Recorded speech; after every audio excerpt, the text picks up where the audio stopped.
ঢাকা বিশ্ববিদ্যালয়ের কার্জন হলের সামনে এখন আমি এই মুহূর্তে দাঁড়িয়ে আছি।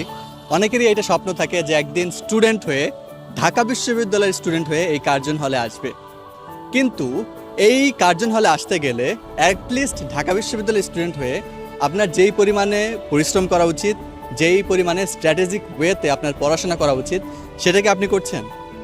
অনেক সময় আপনারা যেটা করেন, অনেকের কাছ থেকে গাইডলাইন নেন, অনেকে যা বলে তাই শোনেন, যার কারণে নিজের মধ্যেই আপনি একটা বিশৃঙ্খল অবস্থায় চলে যান। আপনি যারই গাইডলাইন নেন না কেন, যে কোনো একজন বা দুইজনের গাইডলাইন নেবেন এবং সেই ওয়াইজ আপনি পড়াশোনা করবেন। আপনি যখন একাধিক মানুষের কাছ থেকে গাইডলাইন নিতে যাবেন, দেখবেন আপনি নিজেই বুঝতে পারবেন না আসলেই আপনার কী করা উচিত।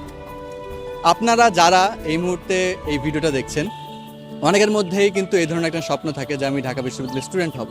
সো আপনি সেই ওয়াইজ যদি পড়াশোনা করতে পারেন, এই স্বপ্নটাকে ধরে রাখতে পারেন এবং যে কোনো একজন বা দুইজনের গাইডলাইন ফলো করতে পারেন, ইনশাল্লাহ আপনার ঢাকা বিশ্ববিদ্যালয়ে চান্স পাওয়ার যে সম্ভাবনা সেটা অনেক গুণ বেড়ে যাবে।